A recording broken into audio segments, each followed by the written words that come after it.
ሰላም የጎሪሳ ቤተሰቦች፣ ኑሮ ተወዷል፣ ስራ ማግኘትም ከባድ ሆኗል። ነገር ግን ሁልጊዜ ችግር ባለበት ቦታ ሁሉ ትልቅ እድልም አለ።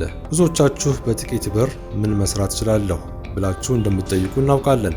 ዛሬ በጎሪሳ በ2026 የኢትዮጵያ ገበያ በጥልቀት በመመርመር በቀላሉ የሚጀመሩና በአጭር ጊዜ ትርፋማ የሚያደርጉ 10 ቢዝነሶችን ይዘንላችሁ ቀርበናል።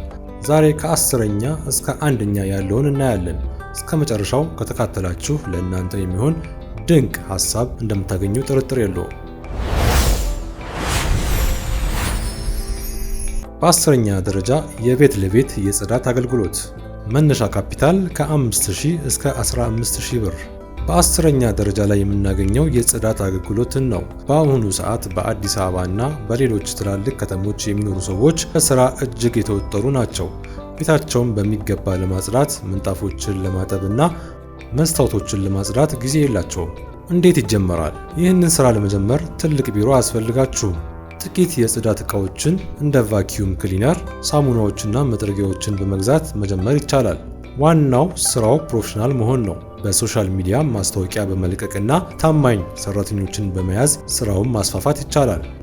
አንድ ቤት ለማጽዳት ከ3000 እስከ 7000 ብር ሊከፈል ስለሚችል በሳምንት 3 ቤቶችን እንኳን ብታጸዱ ትርፉ ቀላል አይደለም። በ9ኛ ደረጃ የማህበራዊ ሚዲያ ማስታወቂያና አስተዳደር። መነሻ ካፒታል 0 ብር፣ ስልክና ኢንተርኔት ብቻ። 9ኛ ደረጃ ላይ የምናገኘው የዘመኑን ስራ የዲጂታል ማርኬቲንግ ነው። አሁን ላይ ማንኛውም ትንሽ ሱቅ፣ ካፌ ወይም ሪል ስቴት ደንበኛ ለማግኘት ፌስቡክ፣ ቲክቶክ እና ቴሌግራም ላይ መገኘት አለበት። ነገር ግን ብዙ የንግድ ባለቤቶች ይህንን እንዴት እንደሚሰሩ ወይም ጊዜው የላቸውም። እንዴት ይጀመራል? የሚያስፈልጋችሁ ክህሎት ብቻ ነው። ቪዲዮዎችን በሚገባ መቅረጽ፣ ፎቶዎችን ኤዲት ማድረግና ሰዎችን የሚስብ ጽሑፍ መጻፍ ከቻላችሁ ለድርጅቶች ማህበራዊ ሚዲያዎችን በማስተዳደር በወር ከ10000 እስከ 30000 ብር ከአንድ ድርጅት ብቻ ማግኘት ትችላላችሁ። 5 ድርጅቶችን ብትይዙ ገበያችሁን አስቡት። 8ኛ የቤት ውስጥ የዱቄት እና የቅመማ ቅመም ዝግጅት። መነሻ ካፒታል ከ20 እስከ 50000 ብር። በ8ኛ ደረጃ ላይ የምናገኘው የኢትዮጵያውያንን የምግብ ባህል መሰረት ያደረገ ቢዝነስ ነው። በአሁኑ ሰዓት ንጽህናው የተጠበቀ የተፈጨና የታሸገ የበርበሬ፣ የሽሮ፣ የቡና እና የጥቁር አዝሙድ ፍላጎት እጅግ ከፍተኛ ነው። እንዴት ይጀመራል? ጥሬ ዕቃዎችን ከገጠር ቀጥታ በርካሽ በመግዛት በቤት ውስጥ በሚገባ አጥቦ እና አስጥቶ በማስፈጨት በሚያምር ፓኬጅ ማቅረብ ነው። ሰዎች ለጤናቸው ጥንቃቄ ስለሚያደርጉ ኦርጋኒክ እና ንጹህ መሆኑን ካረጋገጣችሁ ደንበኛ አይጠፋም። ይህ ቢዝነስ በተለይ ለሴቶችና በቤት ውስጥ ለሚቆዩ ሰዎች እጅግ ትርፋማ ነው። 7ኛ የከተማ ግብርና እና የዶሮ እርባታ። መነሻ ካፒታል ከ30000 እስከ 60000 ብር። 7ኛ ደረጃ ላይ የምናገኘው የዶሮ እርባታን ነው። የዶሮ ስጋና የእንቁላል ዋጋ በየጊዜው እየጨመረ ነው። በትንሽ ቦታ ላይ ብዙ ዶሮዎችን በማርባት በአጭር ጊዜ ውስጥ ገቢ ማግኘት ይቻላል። እንዴት ይጀመራል? በግቢዎቻችሁ ጥግ ላይ አነስተኛ የዶሮ ቤት በመስራት 50 ወይም 100 ጫጩቶችን በማስገባት መጀመር ይቻላል። ዘመናዊ መኖዎችንና ክትትልን ካረጋችሁ ከ45 ቀናት በኋላ ዶሮዎቹ ለገበያ ይደርሳሉ። እንቁላል ጣይ ዶሮዎች ከሆኑ ደግሞ የየቀን ገቢ ይኖራቸዋል። የሆቴሎችና የሰፈር ሱቆች ፍላጎት ሁልጊዜም አለ።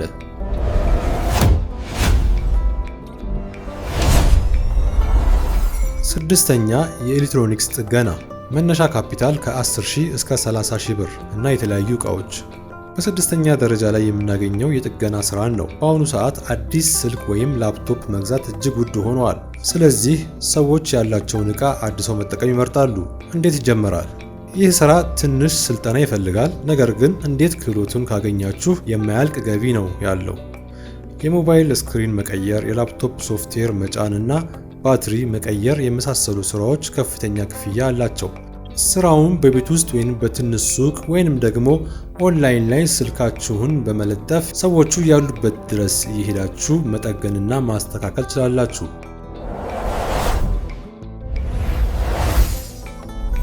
አሁን ደግሞ ከ5 እስከ 1 ያሉት በአሁኑ ሰዓት በኢትዮጵያ ገበያ ውስጥ ወርቅ የሆኑትን 5 ቁንጮ ቢዝነሶችን እናያለን። እነዚህ ስራዎች በትንሽ ካፒታል ተጀምረው በአጭር ጊዜ ውስጥ ትልቅ ድርጅት የመሆን አቅም ያላቸው ናቸው። በተለይ ቁጥር 1 ላይ የተመረጠው ቢዝነስ ለብዙዎቻችሁ የህይወት ለውጥ ሊያመጣ ይችላል።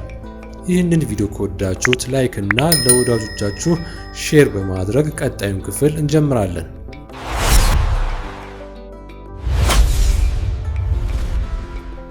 አምስተኛ የቤትና የቢሮ ዕቃዎች መቆራረጥ ማደስ። መነሻ ካፒታል ከ40,000 እስከ 80,000 ብር። በአምስተኛ ደረጃ ላይ የምናገኘው የቤት ዕቃዎችን ማደስ ነው። በአሁኑ ሰዓት አዳዲስ የቤት ዕቃዎችን ከሱቅ መግዛት እጅግ ውድ ሆኗል። ሰዎች የቆዩ ዕቃዎቻቸውን ሶፋዎች፣ አልጋዎች፣ ጠረጴዛዎች አድሰው ወይም ቀለም ቀይረው መጠቀም ይመርጣሉ። እንዴት ይጀመራል? ጥቂት የመቆራረጫ እና የቀለም መቀቢያ ዕቃዎችን በመግዛት በሰፈር ውስጥ ያሉ የቆዩ ዕቃዎችን በዝቅተኛ ዋጋ ገዝቶ በማደስ በከፍተኛ ዋጋ መሸጥ ይቻላል። ወይም ደግሞ የሰዎቹን ዕቃ በቤታቸው ድረስ ሄዶ በማደስ አገልግሎት መስጠት ይቻላል። በቲክቶክ እና በፌስቡክ ላይ ከማደሱ በፊትና በኋላ ቢፎር ኤንድ አፍተር ማለት ነው ቪዲዮዎችን በመልቀቅ በቀላሉ ደንበኛ ማግኘት ይቻላል። አራተኛ የመረጃና የምርምር አገልግሎት። መነሻ ካፒታል ከ0 እስከ 10,000 ብር። በተጨማሪ ዕውቀትና ስልክ ይፈልጋል። አራተኛ ደረጃ ላይ የምናገኘው መረጃን የመሸጥ ስራ ነው። በኢትዮጵያ አሁን ብዙ ሰዎች ቢዝነስ መጀመር ይፈልጋሉ።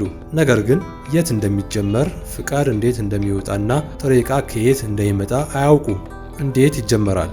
ለሰዎች ቢዝነስ ፕላን በማዘጋጀት የገበያ ጥናት በማድረግ ወይም የንግድ ፍቃድ አወጣጥን በማመቻቸት ኤጀንት በመሆን መስራት ይቻላል። እንዲሁም አዳዲስ ኢንቨስተሮች ወደ ሀገር ውስጥ ሲገቡ መረጃ የሚሰጣቸው ሰው ይፈልጋሉ። ይህን ስራ የሚጠይቀው የእርስዎን ንቁነትና ትክክለኛ መረጃ የመያዝ ብቃት ብቻ ነው። በአንድ የምክር አገልግሎት ብቻ ከ5,000 እስከ 20,000 ብር ማግኘት ይቻላል። ሶስተኛ የኤክስፖርት ዝግጅት ማሸግ። መነሻ ካፒታል ከ50,000 እስከ 100,000 ብር። በሶስተኛ ደረጃ ላይ የምናገኘው ወደ ውጭ የሚላኩ ምርቶችን ማዘጋጀት ነው።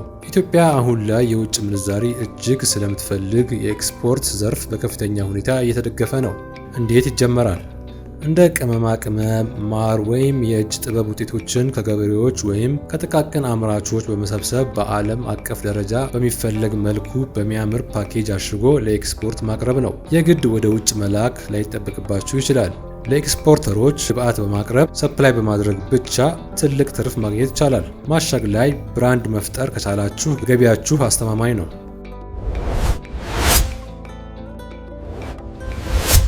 ሁለተኛ ደረጃ የትምህርት ክህሎት ማሰልጠኛ። መነሻ ካፒታል ከ10,000 እስከ 30,000 ብር። በሁለተኛ ደረጃ ላይ የምናገኘው ትምህርትን ነው። አሁን ባለው ውድድር ውስጥ ወላጆች ልጆቻቸውን ጎበዝ እንዲሆኑ ይፈልጋሉ። እንዲሁም ወጣቶች አዳዲስ ክህሎቶችን እንደ ኮዲንግ፣ ግራፊክስ ዲዛይን፣ ቋንቋ መማር ይፈልጋሉ። እንዴት ይጀመራል? ትልቅ ትምህርት ቤት መክፈት አያስፈልጋችሁም። በቤታችሁ ወይም በደንበኞች ቤት በመሄድ ቱቶሪያል መስጠት ይቻላል። እንዲሁም በአሁኑ ሰዓት የኦንላይን ኮርሶች፣ ቴሌግራም እና ዙም በመጠቀም በመቶዎች የሚቆጠሩ ሰዎችን በአንዴ ማሰልጠን ይቻላል። እውቀት ካላችሁ ያ እውቀት በኢትዮጵያ ውስጥ ትልቅ ካፒታላችሁ ነው።